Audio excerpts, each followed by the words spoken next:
Gender term काफी बाद में प्रयोग होना शुरू होता है, लेकिन क्या है सेक्स और जेंडर का डिफरेंस? सेक्स पूरी तरह से एक बायोलॉजिकल कॉन्सेप्ट, बायोलॉजिकल कॉन्सेप्ट होने का अर्थ समझ पा रहे होंगे आप। बायोलॉजिकल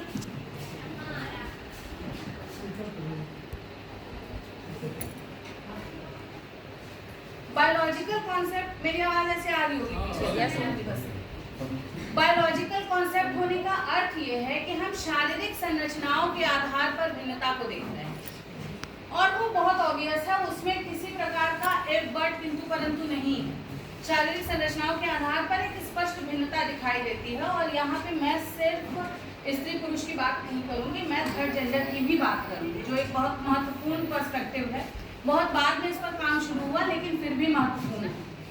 लेकिन जब हम जेंडर की बात करते हैं तो जेंडर कहीं ना कहीं एक सोशली कंस्ट्रक्टेड फेनोमेना के फॉर्म में हम इसे देखते हैं, जहां पर स्त्री और पुरुष को इस आधार पर भिन्न किया जाता है कि उनके कल्चरल रोल कैसे हैं, साथ ही साथ किस प्रकार के एक्सपेक्टेशंस हैं उनमें, उनसे किस प्रकार की भिन्नताएं सिर्फ संरचना के आधार पर नहीं, सिर्फ रोल के आधार पर नहीं, बल्कि उनके व्यवहारों के आधार पर भी उनको एक भिन्न श्रेणी में रखा गया, जिसमें मस्कुलिनिटी एंड फेमिनिनिटी का कॉन्सेप्ट दिया गया। मस्कुलिनिटी का अर्थ साहसी, मतलब ऐसा जोखिम लेने वाले, साहसी, भावना शून्य, इस प्रकार की एक व्यवस्था को पुरुष की मस्कुलिनिटी के संदर्भ में देखा गया, और बहुत कोमल, बहुत संवेदनशील और साथ ही साथ बहुत कमजोर एक संरचना को फेमिनिनिटी के बिहेवियर के कॉन्सेप्ट्स में समझा गया। आपने बहुत सुना होगा, क्या लड़की जैसे रोता है, या क्या पुरुषों जैसी महिला है। तो ये पुरुषों जैसी महिला या स्त्री जैसा बालक, ये कहीं ना कहीं उन बिहेवियर और कॉन्सेप्ट्स को दर्शाता है जो समाज ने बनाए हैं। ये किसी भी प्रकार से बायोलॉजिकल स्ट्रक्चर या आपके साइकोलॉजिकल स्ट्रक्चर पर नहीं, बल्कि समाज ने बनाया कि इस प्रकार के व्यवहार को स्त्रियोचित कहेंगे और इस प्रकार के व्यवहार को पुरुषोचित कहेंगे। अब जब भी हम जेंडर इनइक्वालिटी को समझते हैं, तीन महत्वपूर्ण आधारों पर हम इसे देखने का प्रयास करते हैं। At the time of birth, जन्म के समय ही, in socialisation, and third is cultural role. इस पर हम आएंगे इस स्लाइड पर। पहले एक महत्वपूर्ण चीज जो सर ने कही कि gender and Indian knowledge system, बहुत सारी चीजें सर ने बता दी इंडियन नॉलेज सिस्टम के विषय में, जिस पर बहुत बात करने की हमें आवश्यकता नहीं। Indological perspective of gender role, Indological perspective क्या है उस पर सर बात करेंगे। हम बात करते हैं जेंडर रोल पर, जो हमने अभी आपको कहा, एक कल्चरल रोल के बेसिस पर हम एक डिफरेंस देखते हैं। तो जब हम कल्चरल रोल के बेसिस पर डिफरेंस देखते हैं, तो हमने देखा कि जो प्राइवेट स्फीयर था, यानी कि घर के अंदर वाला भाग, वो स्त्रियों को दिया गया कि आप संतानोत्पत्ति, उनको पालना पोषना, घर की व्यवस्था आप संभालेंगे। आपको कभी मौका मिले तो गेंदा लर्नर की एक बुक है, उसको पढ़िएगा, जहां वो ये समझाती है कि किस तरह से इस व्यवस्था का निर्माण हुआ और ये व्यवस्था आगे बढ़ी।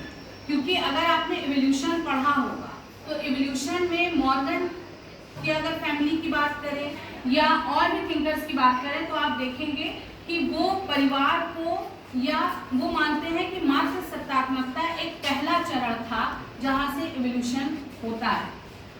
अब अगर हम बात करते हैं कल्चरल रोल की भारत के संदर्भ में भी, तो यहाँ भी वो व्यवस्था अभी भी दिखाई देती है एक कल्चरल कॉन्टेक्स्ट में, कि कहीं ना कहीं पब्लिक और प्राइवेट स्फीयर में एक प्रॉपर डिवीजन है कि पब्लिक स्फीयर पुरुषों के लिए। एक बहुत व्यवहारिक और सिंपल एग्जांपल मैं आपको देती हूँ। मेरे विचार से किसी के घर अगर शादी का कार्ड आता है तो किसके नाम से आता है? देखिए, मैं किसी प्रकार का वो क्रिएट नहीं कर रही हूँ, ना ही मैं कह रही हूँ कि अभी हम और इस पर जब जेंडर पर बात करेंगे तो और हम इसमें डिटेल करेंगे। लेकिन एक जो डिफरेंस हमें दिखाई देता है आज भी पब्लिक और private sphere, I am talking about that only, card पिताजी के नाम पर या जो भी घर के बड़े पुरुष हैं उनके नाम पर आता है। तो कहीं ना कहीं एक रोल डिवीजन हमें क्लियरली दिखाई देता है, ठीक है, या हमें कहीं ना कहीं एक सत्ता स्पष्ट रूप से दिखाई देती है। तो इस प्रकार से हमारे कल्चर ने कंस्ट्रक्ट किया कि हाँ ये स्फीयर महिलाओं का है और ये स्फीयर पुरुषों का है। समस्या सिर्फ ये नहीं कि ये स्फीयर महिलाओं का कौन सा पुरुषों का कौन सा है या मस्कुलिनिटी फेमिनिटी, नुकसान दोनों का, क्योंकि बीइंग अ स्त्रीयोचित पुरुष आपका रहना समाज में मुश्किल है। अगर आप एक समय के बाद अगर आप अर्निंग मेंबर नहीं हैं तो वो आपके लिए बड़ी समस्या है। किसी भी लड़की के लिए जब आता है तो कहता है इसकी शादी कर दें और तुम क्या करोगे।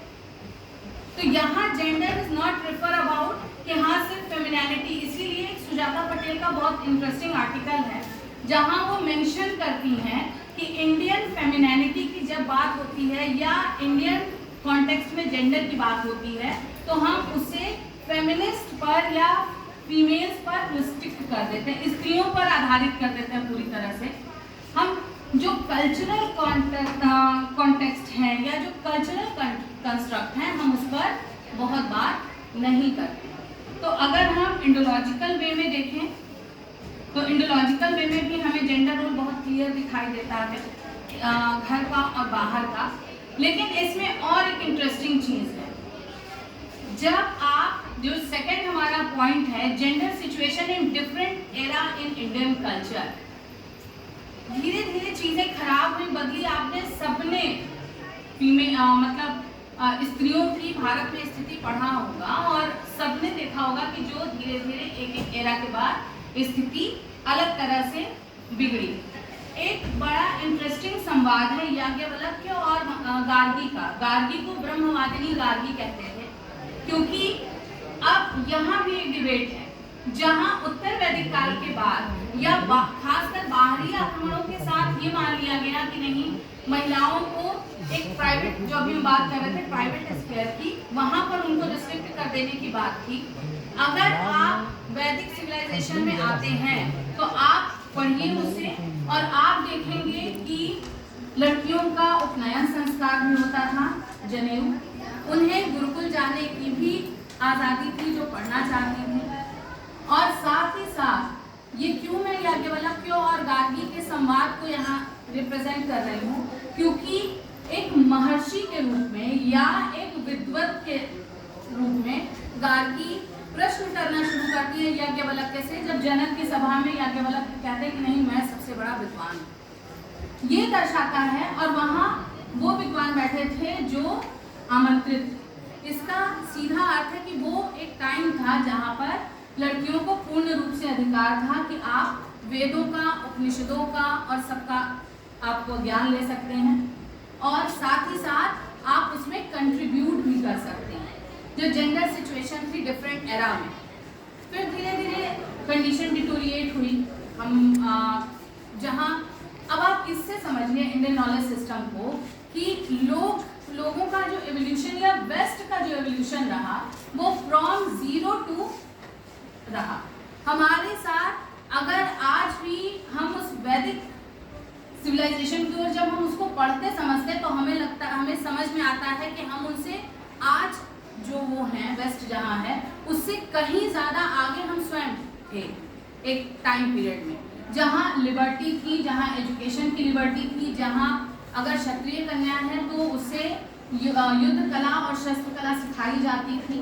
तो डिफरेंट एराज में जब हम जेंडर सिचुएशन देखते हैं तो हमें ये समझ में आता है कि हमें बहुत स्वर्णिम काल में थे, बाद की परिस्थितियाँ जैसी बनी वो स्थिति बदलती गई। यही कारण है जो फेमिनिस्ट मूवमेंट था भारत का फेमिनिस्ट मूवमेंट थोड़ा अलग तरीके से कंस्ट्रक्ट हुआ। अब जहाँ 1970 के आसपास जहाँ पर वोटिंग राइट्स की बात हो रही थी, जहाँ पर लिबर्टी की बात हो रही थी वेस्ट में, हमारे यहाँ वोटिंग राइट्स तो मिले हुए थे और आपको वोट डाल सकते थे, आपका रिप्रेजेंटेशन हो सकता था। हालांकि वो अगर हम इल्यूजन में लेके चलें तो वो सही होगा। हमारे यहाँ एक बड़ा कह सकते हैं, कंट्राडिक्शन कह लीजिए उसे, या विडंबना कह लीजिए उसे, ये था कि नारीवादी आंदोलन ही पुरुषों द्वारा शुरू हुआ। ये समस्या नहीं थी